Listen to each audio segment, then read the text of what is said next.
Can you live full-time off-grid with just solar power? Well, I'm going to be talking about that today. So I'm going to look at the system we have in place, so solar power and a battery to store that solar power, and the average amount of stuff that we use. I'll be looking down at my screen on the laptop here, this one, from time to time, just to make sure that I get all the details right, because I've made a few notes and a few calculations, and I'm going to tell you some of the theory behind how solar panels work in a motorhome or RV or caravan, our real world experience of solar panels. So can you go full-time off-grid with solar panels? Well, how do they work, first of all? When they're exposed to sunlight, or ultraviolet light is the more correct term, they turn that light into electricity in terms of it's a photovoltaic reaction. So that's why solar panels are referred to sometimes as PV, solar PV, solar photovoltaic. They take the sunlight, convert that into electricity, and that comes out as a DC, a direct current at a voltage. You get solar panels at different watt ratings. Well, I've got two solar panels. Well, I've got three solar panels at the moment. One portable, which is normally stored away, and two others, a 100 watt solar panel and a 200 watt solar panel, but they are rated at different voltages. So the 100 watt solar panel that came with the van, it's pretty standard to get 100 watt on an RV that you buy. That's a 12 volt panel, so that's matched up with the internal 12 volt systems. You know that sort of makes sense, doesn't it? And I've added a 200 watt panel, but that's 24 volt. It was rated at 24 volt. So I've got 300 watts of solar. But what does that mean for people living in the UK? How much sunlight do you get in the UK? Can you go off grid sensibly in the UK just using solar? Well, I think you can, because the average amount of daylight or UV that you get on a UK day is 4.5 hours. Now, I know in August and September you'll get long sunny days, but in the depths of winter you'll get shorter, overcast, cloudy, rainy days, and that settles down at a statistical average of 4.5 hours a day. So we're going to use those sort of figures to look at the systems and the averages and and whether you could last off grid. Down in Spain, they have, on the southern end of Spain, they have probably twice as much sunlight. Looking at the statistical websites, I've done a bit of investigation. They get about 8 to 9 hours. We get 4.5 hours average, so in the UK. So it's safe to say that you'll have more success with solar power, recharging your battery effectively down in the southern tip of Spain than you would have in the UK. Panel efficiency, how are they affected? How efficient are they? Well, the amount of electricity they produce is directly proportional to the amount of sunlight they receive at a 90-degree angle. So if you've got a panel flat on your roof and the sun is directly overhead, that's the most efficient. If you've got nothing else in the way, if you've got no trees blocking the sun, you've got no shadows, the panel's clean, because dirt on the surface will block the sunlight getting to the crystals. Direct sunlight downwards, and that's why we started off with an additional portable or suitcase solar panel, a 100 watt solar panel that sits on the ground, is angled at the sun, so as the sun tracks across the sky, we could move the panel to point it directly at the sun. Really super efficient. You know, if you were thinking about getting an extra solar panel and you wanted something that was really would charge your batteries well, that's the sort of stuff to go for. Obviously you've got the extra thing about getting it out, putting it away, security of it. You know, when we put ours out, we tie it to the wheel of the van with a bike security lock. It's pretty safe, but there is a chance that it could be stolen. Our 200 watt panel is, well, it's never produced, I've never seen it produce 200 watts of electricity, never. The most I've actually seen it was yesterday, and it was a really sunny morning. Sun was sort of over that way, and it was pretty high in the sky. So yeah, we're in sort of summer season, but the panel is pretty dirty, and it got up to 172 watts, which actually worked out at pushing out about 6 amps. I think it was about 6 amps from memory. So you know, you can actually produce quite a lot of electricity. Obviously, you know, angling that towards the sun would have been better. But let's talk about voltage of those panels. And when I first started to look into getting extra solar panels, I wanted to get the most wattage I could that would fit on the roof. And I started looking, and I was sort of thinking, well, I want more than 100 watts, and I want as much as I can get. And I started to look at 200 watt panels, you know, because I'm thinking, well, a single panel better than a couple of panels, and you know, you got all that extra connecting up. Do you put them in series or parallel? What do you do?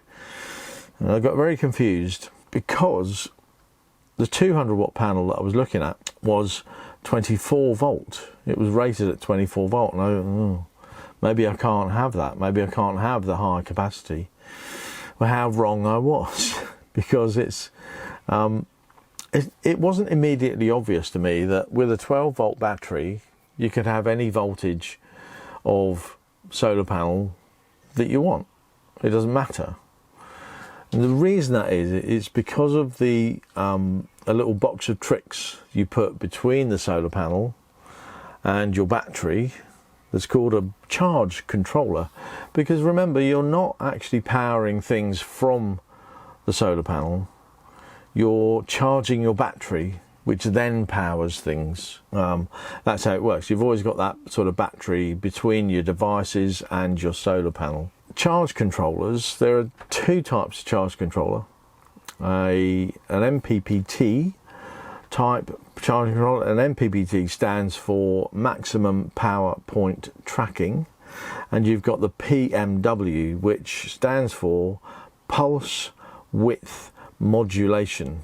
Now, I sort of understand what maximum power point tracking does, but I don't understand what pulse width modulation does. All I know is that MPPT is a bit more efficient, a bit more effective at grabbing as much electricity out of the solar panel as it can. MPPT probably 10 or 15% more effective at providing electricity. So more power, so 10 or 15% more power coming out of your solar panel than with a PWM. I'd recommend the MPPT, and I always use Victron Smart Solar charge controllers because they're connected on the Victron Connect app, which is an app on my iPhone. So you can download the app's free. It launches up like that and looks for all the devices. So I've got all my devices listed. And if I look at my 200 watt solar panel right now, it's sort of a cloudy day.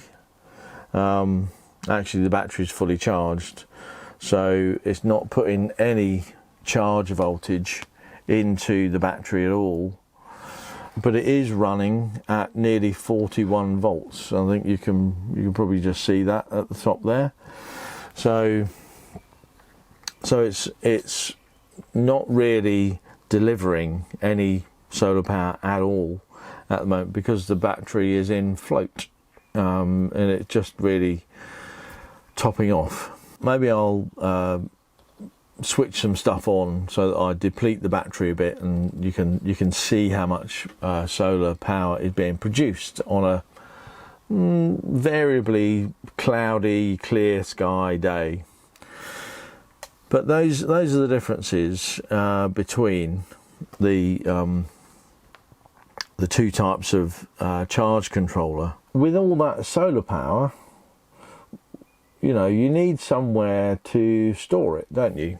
So you need a place just to, you know, to take all that power, put it in a battery, and then you can use the battery, and during the day the solar panel can continue to recharge if you deplete it, and overnight you've got your battery power that you can use for lights and whatever else that you run.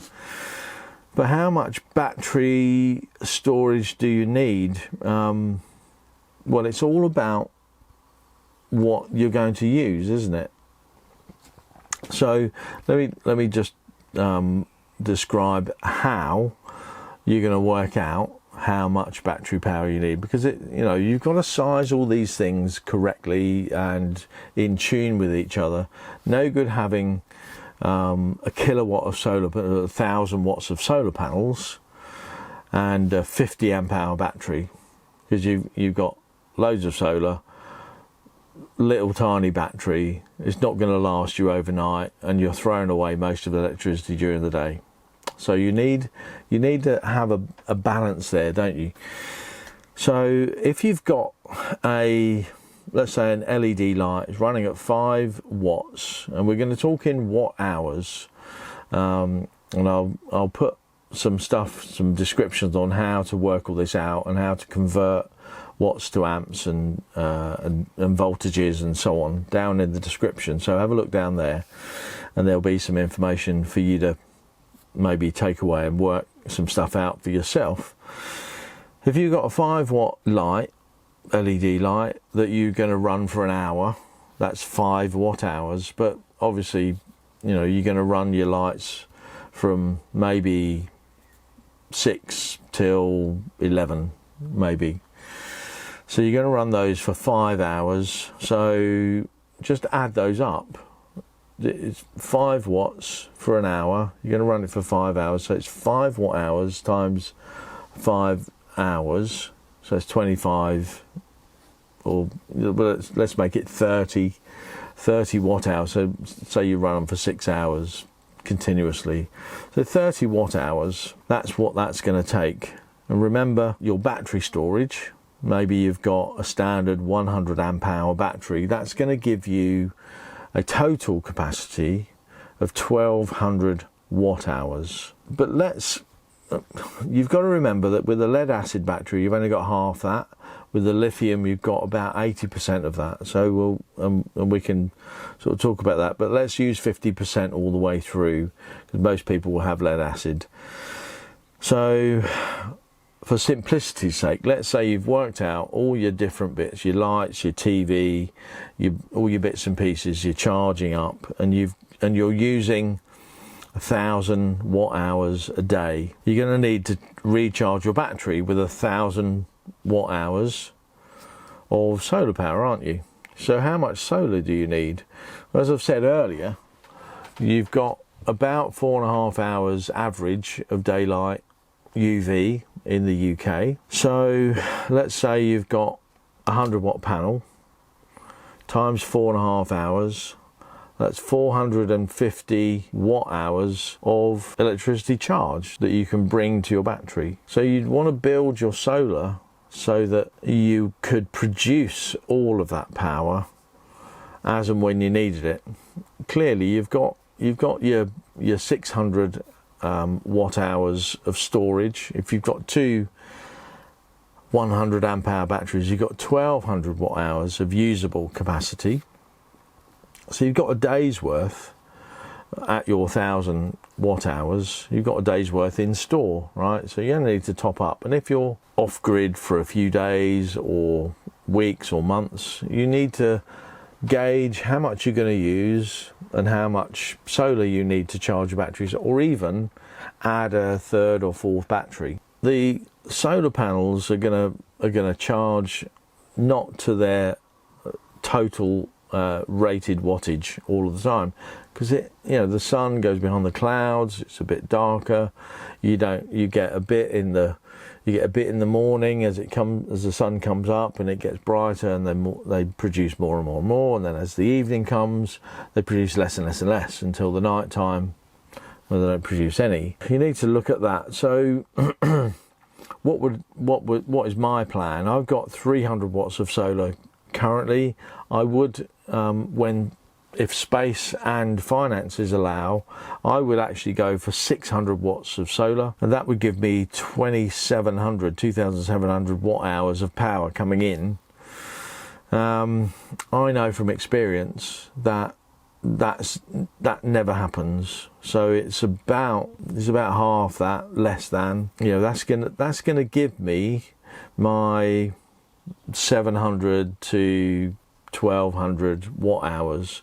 So 600 watts of solar is going to give me enough to recharge my battery in a day. And I know that on a heavy use day I use about 60 amp hours on a really heavy use day, which is, multiply 60 amp hours by 12 volts, and that gives you 720 watt hours. So that's the sort of power that I'm actually using. These are practical examples, and that's how much solar power I think I'm going to need. Now I think I've got room for a couple of 100 watt solar panels at the back, and I think I've got room to replace my 100 watt solar panel with a 200 watt at the front. So that would give me the 600 watts of solar panel. And I know from experience and looking at the historical data of my 200 watt panel, for example, yesterday my 200 watt panel produced 150 watt hours. Looking at that, multiplying that up by 3, that's going to give me sort of 450 watt hours of solar power recharging into my battery. What can we expect to get from solar? Can you go full time off grid with just solar power? Well, I think if you're in the right part of the world, it's a definite yes. If you're in the UK, I mean, for example, if you're down in the southern bit of Spain and you're getting 8 hours of decent sunshine, and maybe the solar panels are producing twice as much electricity because of the twice the time, that solar panel reading from yesterday, 150 watt hours, is going to be 300 watt hours. And times that by 3 for the 600 watts of solar, so the 3 times 200, that's going to be nearly a kilowatt of power, 900 watt hours of power coming in. And I'd probably want to add another battery at that point. And of course, having more stored electricity gives you much more flexibility. So can you go off grid on solar forever? Yeah, I think you can. I think there's a great possibility. It does depend on the amount of sunshine and the weather. So you need to have a bit of a backup plan. We do. We've got our Sterling Power DC battery to battery charger, which actually is an alternator to battery charger. So it takes power from the engine alternator when it's running and just charges up the battery bank. So yeah, I think you can go for pretty much ever I mean, you know, the readings out of the Victron Connect app will tell me how much power we're using. At the moment I've got minus 0.4, so that's the power going out, so the battery's decreasing, and it says that I've got 10 days at this level. Maybe once a week I'll start the engine up anyway, just to give the motor a bit of a run, and that reboosts the battery up. So we're pretty well set for all of that, just to keep us going forever. And when we add more solar, and for sure we will at some point, the charge controllers that we use are the Victron smart solar charge controllers, and they sort of communicate with the rest of the system and the Bluetooth app, so I can see exactly what they're doing. You know, our batteries can take up to, I think they can take 120 amp charge, so you know, it'll push, as you know, maybe it's 100 amps, so it'll push 100 amps if that's available. So if I'm hooked up to a shoreline with 100 amps coming in, it'll take 2 hours to go from flat to full at 100 amps. It takes a bit more than that because the bulk happens, and then the last bit goes into float and absorption. So it just sort of makes sure that the battery is really charged up and keeps on pushing the power bit by bit in, and then it goes into float, which is sort of maintenance, tries to maintain that last little bit of power just to get into the battery. You know, like if you're filling up a glass, you get that bulge on the top. Well, I think that's what float is doing. It's just floating that extra bit of power in. But you do need to think about, well, how much power are you going to use overnight? Because it's not, you know, not all about the solar, is it? You've got to have somewhere to put the power. So we've got a 200 amp hour lithium battery. Lots of reasons, and look at our previous videos for the reasons why we went lithium. I don't like to be too worried about, you know, being able to plug something in to, you know, to run, you know, if I want to run a food mixer or I want to run the induction hob, I don't want to have to worry about that. And what all that solar and all the other lithium and Victron inverter does for me is it allows me not to worry, and I've never worried about it. I used to always be looking at the depth of discharge of my batteries before we had the lithium system in, and that continued for about 3 months after it was fitted. Now I rarely look at how much power is in the battery, because when it gets down to 20%, it's about to shut off, a bell rings, a little alarm goes off, and then I know I've got to do something about it. So until the alarm goes, don't worry. If you're thinking about solar panels and off-grid, I hope that's been of some use for you. Don't forget, I've put some sort of details about how to work stuff out, maybe a couple of links out to websites that help you work this stuff out. Have a look in the description. Have a little read through. I'll put some other details in there as well. But don't forget, make some comments. Tell me what you think about your experience of going off-grid. Has it been good? Has it been bad? Can you manage it?